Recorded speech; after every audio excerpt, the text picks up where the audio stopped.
आप सबको प्रभु यीशु मसीह के मधुर नाम में सलाम। जबकि हम अभी क्रिश्चियन पर्व के तैयारी में हैं और उसके पात्रों पर हम बारी बारी से विचार कर रहे हैं, हम आज एक पात्र पर विचार करें। उसके पहले आइए हम दुआ करें। प्रभु जी, हमारी सहायता कीजिए कि आपके जन्म पर्व पर हम जब आपके द्वारा दिए गए इन लोगों के बारे में सीख रहे हैं, आप हमारी मदद कीजिए कि उनकी शिक्षाओं को हम ना सिर्फ सीखें लेकिन उस पर चल भी सकें। हर एक सुनने वाले को आशीष दीजिए, हर एक जन पवित्र आत्मा से परिपूर्ण हो। विनती यीशु मसीह के नाम से मांगते हैं, आमीन। प्रियो, आज हम जिस पात्र पर कुछ देर विचार करना चाहते हैं और वो पात्र है यूसुफ। यूसुफ जो कि प्रभु यीशु मसीह के संसारिक पिता कहलाते हैं, लेकिन हम देखते हैं कि बाइबल में उनके विषय में बहुत कम उल्लेख पाया जाता है। प्रारंभिक रचनाओं में मत्ती और मरकुस के प्रारंभिक अध्यायों में ही हम उनका उल्लेख पाते, उसके बाद कुछ भी पता नहीं चलता। लेकिन यूसुफ के विषय में हम जितना भी जानकारी दी गई है, उसको जब हम पढ़ते हैं तो हम एक खासियत देखते हैं। यूसुफ के जीवन में परमेश्वर की आज्ञाकारिता, उसके जीवन में परमेश्वर के प्रति आज्ञाकारिता कूट कूट कर भरी थी और वो हमेशा परमेश्वर की आज्ञा और उसके मार्गदर्शन के अनुसार ही चलता था। जब हम विचार करते हैं यूसुफ के प्रारंभिक समय पर, जबकि उसको पता चलता है कि उसकी मंगेतर गर्भवती है, हम पढ़ते हैं मत्ती रचित सुसमाचार उसके पहले अध्याय के 18वें पद में, अब यीशु मसीह का जन्म इस प्रकार से हुआ कि जब उसकी माता मरियम की मंगनी यूसुफ के साथ हो गई तो उनके इकट्ठे होने से पहले वो पवित्र आत्मा की ओर से गर्भवती पाई गई। मरियम की और यूसुफ की सगाई हो जाती है और सगाई हो जाने के बाद यूसुफ को ये समाचार, हम नहीं जानते किस प्रकार से, हो सकता है उसके मित्रों के द्वारा, किसी रिश्तेदार के द्वारा या स्वयं मरियम के द्वारा उसको ये पता चलता है कि वो गर्भवती है। और जब यूसुफ इस बात को सुनता है तो लिखा है, सो उसके पति यूसुफ ने जो धर्मी था और उसे बदनाम नहीं करना चाहता था। यूसुफ नहीं चाहता था कि उसकी मंगेतर बदनाम हो और वो किसी रीति से उस पर आरोप प्रत्यारोप लगाए। वो चुपके से त्याग देने की मनसा करता है। वो ये सोचता है कि मैं चुपके से सिर्फ मरियम को छोड़ दूं, मुझको बाकी बातों से कोई मतलब नहीं। उसके मन में उसके प्रति कोई द्वेष या ऐसी भावना नहीं है कि उसने ऐसा मेरे साथ धोखा कर दिया और उसने मेरे साथ बेवफाई करी, लेकिन वो कहता है कि मैं चुपके से उसको त्याग दूंगा। और तब वो इन बातों पर सोच विचार करता है। तब लिखा है कि प्रभु का दूत स्वप्न में उसे दिखाई देकर कहने लगा, हे यूसुफ, दाऊद की संतान, तू अपनी पत्नी मरियम को अपने यहाँ ले आने से मत डर, क्योंकि जो उसके गर्भ में है वो पवित्र आत्मा की ओर से है। और इस प्रकार से परमेश्वर का दूत यूसुफ को स्वप्न में आकर परमेश्वर की योजना समझाता है। और जब परमेश्वर की योजना उसको समझाई जाती है, बताई जाती है, हम देखते हैं कि किस रीति से यूसुफ व्यवहार करता है। लिखा है, सो यूसुफ नींद से जागकर प्रभु की दूत की आज्ञा के अनुसार अपनी पत्नी को अपने यहाँ ले आया। यूसुफ की आज्ञाकारिता, जब उसको ये बात मालूम होती है कि उसकी पत्नी उसके साथ आने से पहले ही गर्भवती हो चुकी है, वो छोड़ना चाहता है। लेकिन जब स्वर्गदूत उसको समझाता है, सारी बातें बताता है, तो लिखा है, नींद से जाकर प्रभु के दूत की आज्ञा के अनुसार अपनी पत्नी को अपने यहाँ ले आया। वो दूत की आज्ञा को मानता है। उसने जो सलाह दी और कहा कि तू मत डर, जो कुछ भी उसके घर में वो परमेश्वर की ओर से है, और वो इस बात पर विश्वास करता है। और इस बात पर विश्वास करने के बाद वो तुरंत चला जाता है और अपनी मंगेतर मरियम को अपने घर ले आता है। वो परमेश्वर से कोई गिला शिकवा नहीं करता, कोई वाद विवाद नहीं करता, और वो ना अपनी मंगेतर से किसी प्रकार की बातचीत करता, लेकिन वो सिर्फ परमेश्वर के दूत की आज्ञा को सुनता है और उसके अनुसार वो आचरण करता है। ये ख्रिस्त जन्म पर्व जब हम मना रहे हैं, हमारे जीवन में एक चुनौती देता है कि परमेश्वर की आज्ञाओं के प्रति हम कैसा व्यवहार कर रहे हैं। परमेश्वर समय समय पर हमारे जीवन में भी काम करता है और हमको काम में इस्तेमाल करना चाहता है, पर हम परमेश्वर की इच्छा के अनुसार किस प्रकार से व्यवहार करते हैं, ये हमको सोचना होगा और हम इसके अनुसार हमको चलना भी होगा। क्योंकि यूसुफ एक नमूना दिखाता है। एक कठिन बात उसके जीवन में घटती है कि उसकी मंगेतर गर्भवती है, लेकिन जब परमेश्वर की योजना उस पर प्रकट होती है, लिखा है वो तुरंत चला जाता है और आज्ञा के अनुसार वो अपनी पत्नी, अपनी मंगेतर को लेकर आ जाता है। इसके आगे जब हम जाते हैं दूसरे अध्याय के 13वें पद और 14वें पद में, वहां पर हम देखते हैं कि यूसुफ मरियम को लेकर बैतलहम चला गया है। बैतलहम के उस गौशाला में वो निवास कर रहा है और वहां पर वो एक पुत्र को जन्म देती है। और तब फिर से हम देखते हैं कि ये सारी परिस्थितियों के बीच में अचानक से परमेश्वर का संदेश उसके पास आता है। लिखा है, उनके चले जाने के बाद, अर्थात ज्योतिषियों के और गणियों के चले जाने के बाद, देखो प्रभु के एक दूत ने स्वप्न में यूसुफ को दिखाई देकर कहा, उठ, उस बालक को और उसकी माता को लेकर मिस्र देश को भाग जा, और जब तक मैं तुझे ना कहूं तब तक वहीं रहना, क्योंकि हेरोदेस इस बालक को ढूंढने पर है और कि उसे मरवा डाले। परमेश्वर फिर से एक योजना और एक कारण बता रहा है। वो कह रहा है कि हेरोदेस इस बालक को मारना चाहता है और इसलिए अब तुझको एक काम करना होगा, तू मिस्र को भाग जा, एक विदेश यात्रा पर चले जा। तू इस्राएल में रह रहा था, यहूदा में रह रहा था, यहां से निकल और पूरा देश छोड़कर मिस्र को चला जा, क्योंकि हेरोदेस इस बालक को मरवाने पर है।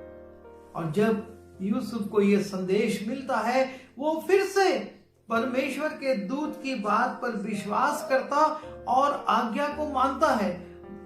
और लिखा हुआ है कि वो रात ही को उठकर बालक और उसकी माता को लेकर मिस्र को चला गया।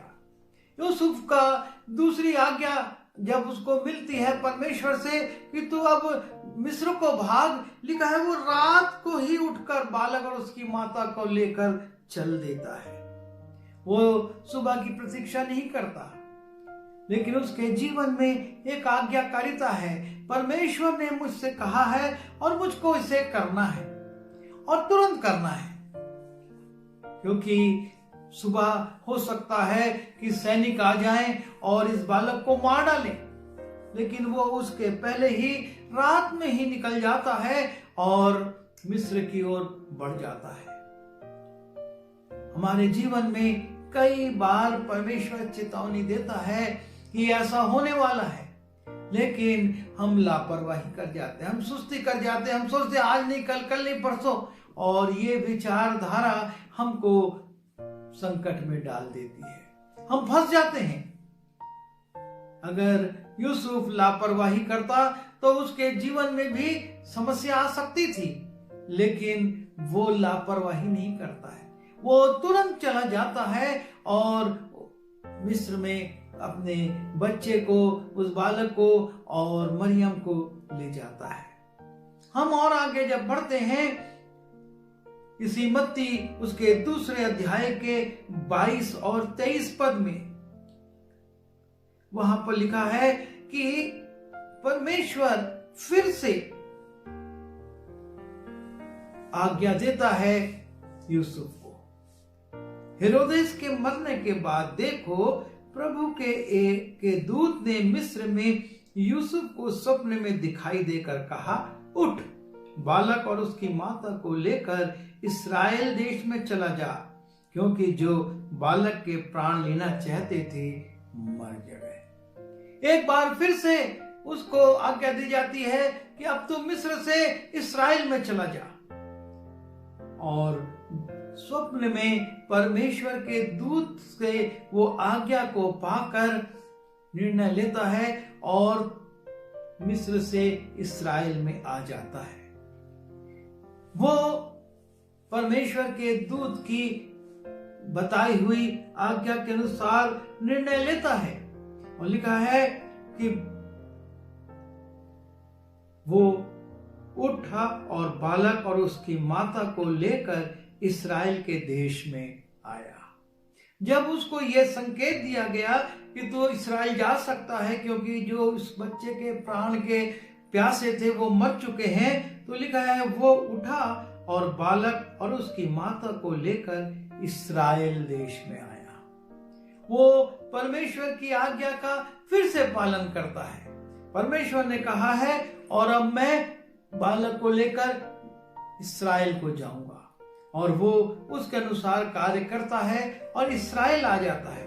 और जब वो इस्राएल में आता है तब उसको पता चलता है कि अरखिलाउस अपने पिता हेरोदेस की जगह पर यहूदिया पर राज्य कर रहा है, और उसको लगता है कि ये पुत्र कहीं अपने पिता के पथ पर ना चले और फिर से बालकों को ढूंढे और उनको मरवा डाले।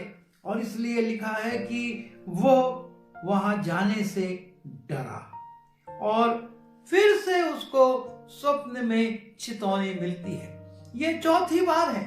छोटे से अंश में, जैसा मैं कह रहा था कि बाइबल में इन पात्रों का उल्लेख बहुत कम है, लेकिन इस छोटे से उल्लेख में हम 4 बार देखते हैं कि परमेश्वर अपने दूत के द्वारा यूसुफ को चेतावनी दे रहा है।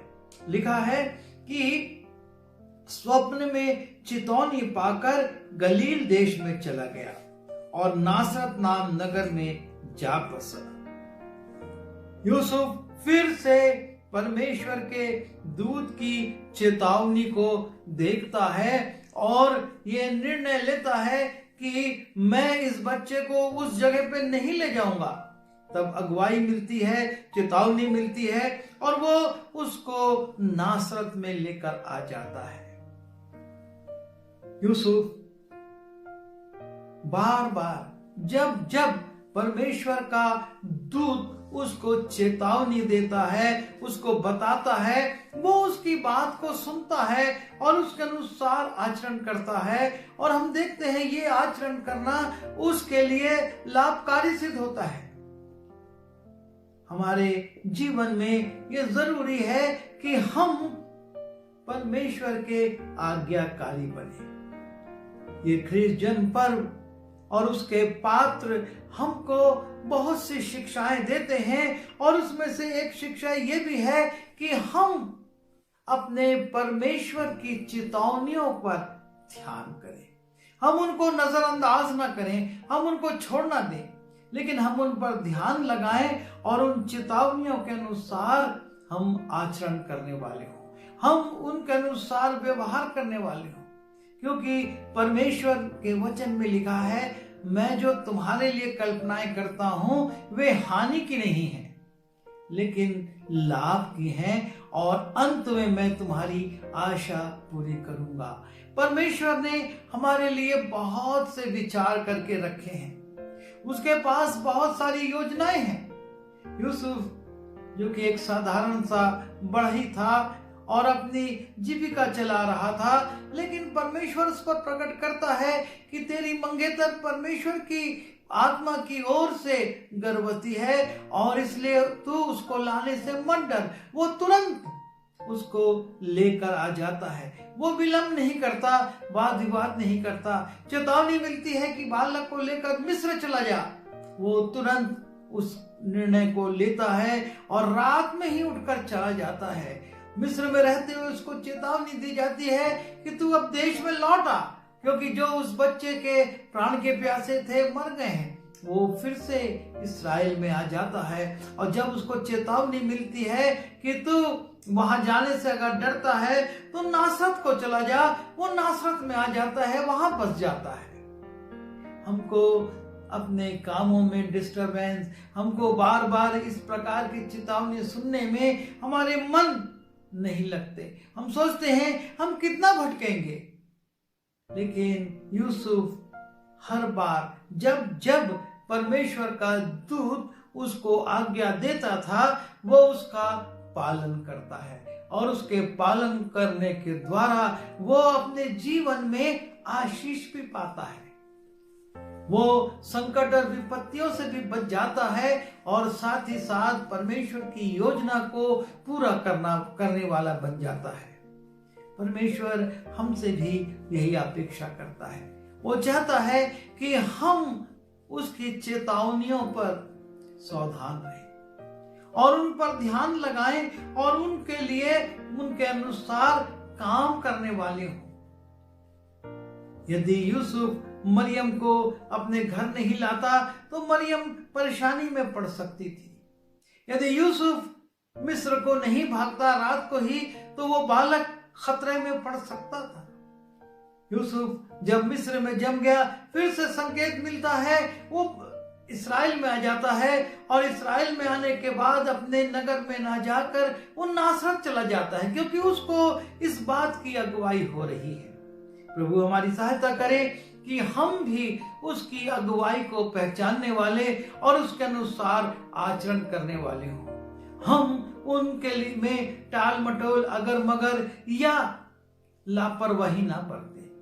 हो सकता है छोटी सी लापरवाही बहुत घातक हो जाए और इसलिए हम तुरंत, जैसा यूसुफ तुरंत काम करता था, वो दिन और रात नहीं देखता था कि अभी बहुत रात है, वो तुरंत काम करता था और उसका परिणाम उसके लिए अच्छा हुआ। हम भी यदि तुरंत आज्ञा का पालन करेंगे तो हमारे जीवन में भी बहुत सी आशीषें आ सकती हैं। जो समस्याएं रुकी हुई हैं वो दूर हो सकती हैं। प्रभु हमारी सहायता करे कि हम भी यूसुफ के समान परमेश्वर की आज्ञाओं का पालन करने वाले बने। आइए प्रार्थना करें। प्रभु जी, हम आपके चरणों पर आते हैं। हमने यूसुफ को देखा कि किस रीति से उसको दूत चेतावनी देते हैं और वो उनका पालन करता है। उन चेतावनियों को वो नजरअंदाज नहीं करता, लेकिन उसका पालन करता है। हम भी प्रभु जी आपकी दी हुई चेतावनियों पर ध्यान करें, उनको नजरअंदाज ना करें और उनका पालन करके हम भी आशीषों को प्राप्त कर सकें। आपने प्रार्थना सुनी, धन्यवाद। बिनती यीशु मसीह के नाम से मांगता हूँ, आमीन।